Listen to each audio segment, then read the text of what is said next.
안녕하세요. 6월 17일 금요일입니다. 오늘은 사무엘상 25장 23절부터 44절까지입니다. 제가 읽겠습니다. 아비가일이 다윗을 보고 급히 나귀에서 내려 다윗 앞에 엎드려 그의 얼굴을 땅에 대니라. 그가 다윗의 발에 엎드려 이르되 내 주여 원하건대 이 죄악을 나 곧 내게로 돌리시고 여종에게 주의 귀에 말하게 하시고 이 여종의 말을 들으소서. 원하옵나니 내 주는 이 불량한 사람 나발을 개의치 마옵소서. 그의 이름이 그에게 적당하니 그의 이름이 나발이라. 그는 미련한 자니이다. 여종은 내 주께서 보내신 소년들을 보지 못하였나이다. 내 주여 여호와께서 살아계심을 두고 맹세하노니 내 주도 살아계시거니와 내 주의 손으로 피를 흘려 친히 보복하시는 일을 여호와께서 막으셨으니 내 주의 원수들과 내 주를 해하려 하는 자들은 나발과 같이 되기를 원하나이다. 여종이 내 주께 가져온 이 예물을 내 주를 따르는 이 소년들에게 주게 하시고 주의 여종의 허물을 용서하여 주옵소서. 여호와께서 반드시 내 주를 위하여 든든한 집을 세우시리니 이는 내 주께서 여호와의 싸움을 싸우심이요 내 주의 일생에 내 주에게서 악한 일을 찾을 수 없음이니이다. 사람이 일어나서 내 주를 쫓아 내 주의 생명을 찾을지라도 내 주의 생명은 내 주의 하나님 여호와와 함께 생명 싸개 속에 쌓였을 것이요 내 주의 원수들의 생명은 물매로 던지듯 여호와께서 그것을 던지시리이다. 여호와께서 내 주에 대하여 하신 말씀대로 모든 선을 내 주에게 행하사 내 주를 이스라엘의 지도자로 세우실 때에 내 주께서 무죄한 피를 흘리셨다든지 내 주께서 친히 보복하셨다든지 함으로 말미암아 슬퍼하실 것도 없고 내 주의 마음에 걸리는 것도 없으시리니 다만 여호와께서 내 주를 후대하실 때에 원하건대 내 주의 여종을 생각하소서 하니라. 다윗이 아비가일에게 이르되 오늘 너를 보내어 나를 영접하게 하신 이스라엘의 하나님 여호와를 찬송할지로다. 또 내 지혜를 칭찬할지며 또 내게 복이 있을지로다. 오늘 내가 피를 흘릴 것과 친히 복수하는 것을 내가 막았느니라. 나를 막아 너를 해하지 않게 하신 이스라엘의 하나님 여호와의 살아계심을 두고 맹세하노니 네가 급히 와서 나를 영접하지 아니하였다면 밝는 아침에는 과연 나발에게 한 남자도 남겨두지 아니하였으리라 하니라. 다윗이 그가 가져온 것을 그의 손에서 받고 그에게 이르되 내 집으로 평안히 올라가라. 내가 네 말을 듣고 내 청을 허락하노라. 아비가일이 나발에게로 돌아오니 그가 왕의 잔치와 같은 잔치를 그의 집에 배설하고 크게 취하여 마음에 기뻐함으로 아비가일이 밝는 아침까지는 아무 말도 하지 아니하다가 아침에 나발이 포도주에서 깬 후에 그의 아내가 그에게 이 일을 말하매 그가 낙담하여 몸이 돌과 같이 되었더니 한 열흘 후에 여호와께서 나발을 치심에 그가 죽으니라.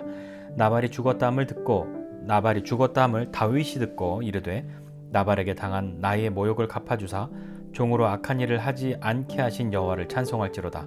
여호와께서 나발의 악행을 그의 머리에 돌리셨도다 하니라.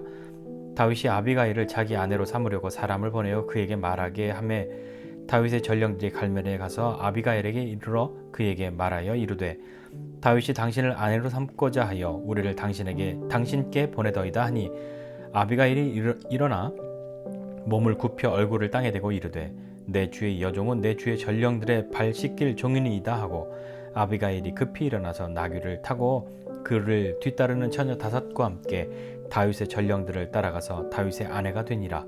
다윗이 또 이스르엘 아히노암을 아내로 맞았더니 그들 두 사람이 그의 아내가 되니라.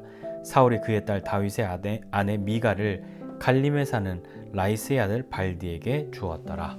아멘. 아비가일이 자신의 집에 당한 일을 알고 이제 다윗을 찾아갑니다. 마침내 가는 길에 다윗을 만나죠. 그리고 아비가일은 지혜롭게 그의 청명하고 아름다운 여인이었던 아비가일은 지혜롭게 말을 합니다. 먼저 말을 하면서 이 죄를 나에게 돌리라고 우리가 잘못했다고 이야기하고 나는 거기 없었지만 우리가 무조건 잘못한 것이다 라고 말하면서 이 나발을 개의치 말라고 그는 미련한 사람이라고 자기 이름처럼 미련하다고 그렇게 말하고 다윗에게 용서를 구하죠. 용서를 구하면서 다윗을 높이는 이야기들도 합니다. 물론 이것은 거짓말은 아니죠. 그러나 아비가일이 처음부터 무조건 잘못했다 말하는 것이 아니라 자기에게 이 죄를 돌리라고 이야기하고 나발도 그렇게 미련한 사람인데 여호와의 살아계심을 두고 맹세하는데 여호와께서 다윗의 손에서 보복하는 일, 피 흘리는 일을 막으신 거라고 그렇게 하면서 쭉 이야기를 합니다. 여호와께서 내 주를 위해서 집을 든든히 세우시고 다윗은 주님을 위해 싸웠고 악한 일도 없고 이렇게 이야기하죠. 당신을 해할 자가 없다고. 왜냐하면 하나님께서 생명싸개에 당신을 싸매고 있기 때문에 아무도 당신을 해할 수 없다라고 그렇게 지키신다고 이야기를 하면서 나중에 왕이 되셔서 내가 내 손으로 피를 흘려 무고한 피를 흘린다든지 보복하였던 일, 그런 것이 당신의 마음에 무거움이 되지 않도록, 그런 일이 없도록 잘 생각해 주시면 좋겠다는 이야기를 한 거죠. 다윗은요, 하나님께 감사하고 찬송합니다. 오늘 너를 보내서 나를 영접하게 하신 이스라엘 하나님 여호와를 찬송할지로다 하면서 그 여인의 지혜를 칭찬하고요. 그 여인에게 복이 있을 거라고 이야기합니다. 왜냐하면 내가 피 흘릴 것과 친히 복수하는 것을 네가 막았구나. 너의 말대로 그렇게 할 것이다 라고 이야기를 합니다. 네가 그렇게 말하지 않았으면 오늘 다 가서 죽였을 것인데 정말로 네가 내 손으로 피 흘리는 것과 보복하는 그 일들을 막았다, 허락한다 하고 아비가일이 보낸 그 예물들을 받고 그를 평안히 돌려보냅니다. 집에 돌아왔더니 이제 어떤 일이 벌어집니까? 나발이 양털 깎는 날이니까 잔치를 배설했는데요. 얼마나 잔치를 크게 열었는지 왕의 잔치와 같았다. 그렇게 이야기를 하죠. 그렇게 크게 잔치를 열고 취하고 마음에 기뻐하고 즐기고 있었기 때문에 아비가일이 아무 이야기도 하지 않고 다음날 나발이 포도주에서 깬 뒤에 무슨 일이 있었는지 이야기를 합니다. 나발은 다윗과 다윗의 그 전령들, 다윗에게는 굉장히 인색하게 그렇게 마음을 열지 않고 베풀지 않고 인색하였지만 자기 자신을 위한 그 잔치는 왕의 잔치와 같이 그렇게 풍족하게 열었던 거죠. 다윗의 그 일을 어떤 일이 있었다는 것을 아비가일에게서 듣고 난 뒤에 어떻게 되었냐면 나발이 그가 낙담하여 몸이 돌과 같이 되었다라고 이야기합니다. 미련한 나발이 다윗에게 어떤 이야기를 했는지, 어떻게 대우를 했는지, 다윗이 어떻게 하려고 했는지, 그 가운데 아비가일이 어떻게 해서 당신이 죽음을 면하게 되었는지를 이야기하고 다윗이 나발이 그 이야기를 듣고 마음이 낙담이 되어 몸이 굳어버리는, 그래서 열흘 뒤에 죽고 마는 그런 일을 겪게 되죠. 그 뒤에 나발이 죽었다는 이야기를 듣고 다윗은 아비가일을 아내로 맞이하고 싶어합니다. 그래서 사람을 보내어 아내로 맞이하죠. 그리고 아히노암도 아내로 맞이하고요. 그러나 사울의 둘째였던 그 미갈은 사울이 다윗이 아닌 다른 사람에게 갈림에 사는 라이스의 아들 발디에게 주었다라고 이야기합니다. 물론 나중에 다시 또 돌리는 일이 생겨나긴 합니다만 다윗이 이 일을 통해서 아히노암과 아비가일을 아내로 맞이하죠. 이것이 오늘 본문에 있는 이야기입니다. 오늘 본문 보면서 생각해 보고 싶은 것은 아비가일입니다. 아비가일은 이 앞에서 설명하기를 총명하고 아름답다라고 이야기하죠. 아름다움은 어디에서 오는지 생각해 보면 참 좋겠습니다.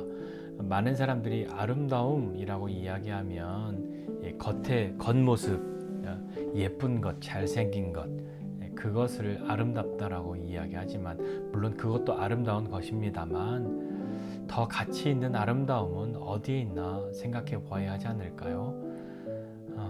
정말 가치 있는 아름다움, 진정한 아름다움이 어디에 있을까요? 여러분은 그것을 무엇이라고 생각하십니까? 우리 형제 자매 여러분, 당신의 아름다움은 어디에 있습니까? 외모에 있습니까? 아니면 다른 데 있습니까? 물론 아비가일처럼 지혜도 있고 외모도 뛰어나면 좋겠죠. 모두가 바라는 바일 테니까요. 그런데 정말 아름다움은 이 겉모습보다도 그의 속 아니겠습니까? 속 사람이 아름다울 때 참으로 아름답습니다. 그것을 인격이라고 이야기하기도 하고요. 인품이라고 성품 이런 것으로 이야기하기도 하고, 우리는 믿음이라고 이야기하기도 하죠.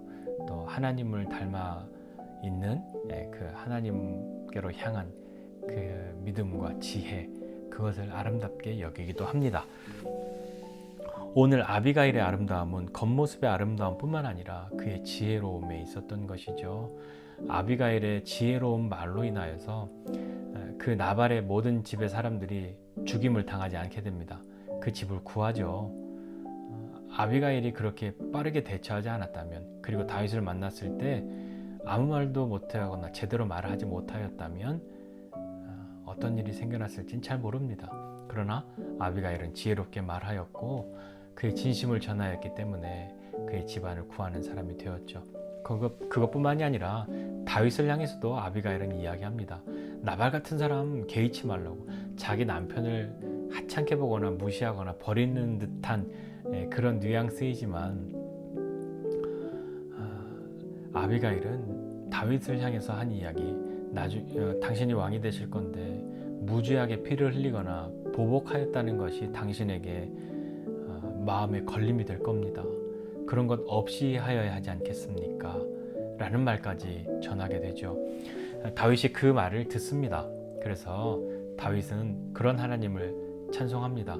나로 하여금 무지한 피를 흘리지 않게, 보복하지 않게, 그리고 하나님이 그 일을 대신 갚아주셨다라고 하나님을 찬송하죠. 아비가일의 지혜로운 말은 자기 자신과 자기 집안을 구했을 뿐만 아니라 다윗의 한 부분을 또 살려주는 그런 일도 한 것 같습니다. 그 결과로 그는 다윗의 아내가 되죠. 어떻습니까? 지혜는 어디에 가서 살 수도 없고 어디 가서 주워올 수도 없는 것인데, 우리가 지혜롭게 되려면 어떻게 해야 될까요? 지혜의 근원은 하나님께 있습니다. 하나님을 경외함에 있습니다. 하나님을 사랑함에 있습니다. 그것이 우리에게 있을 때 우리는 아름답게 되는 것이죠. 겉모습은 빛나고 아름다우나 속에 있는 것이 도저히 보아줄 수 없을 만큼 독하고 추악한 것이라면 정말 아름답다고 이야기할 수 있겠습니까?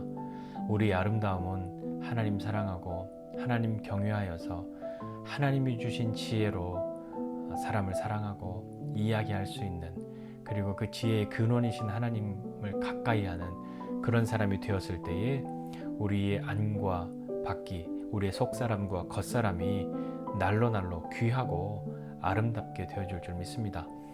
우리는 오늘 지혜의 근원이신 하나님을 바로 알아 참으로 아름다움을 우리의 내면과 우리의 밖으로 가득히 채울 뿐만 아니라 흘려보낼 수 있는 믿음의 사람들이 다 되시기를 주님의 이름으로 축복합니다.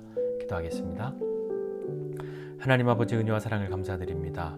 하나님, 아비가일이 지혜 있는 그 이야기를 통해서 자기 사람들과 또 다윗과 자기 자신까지도 구원하는 그 시간을 경험하게 되었는데, 하나님, 우리도 지혜로운 사람 되기 원합니다. 다른 것으로 지혜로워지는 것 아니라 하나님 사랑하고 하나님 경외함으로 지혜로워지는 사람 되게, 지혜의 사람 될 수 있도록 은혜 베풀어 주십시오.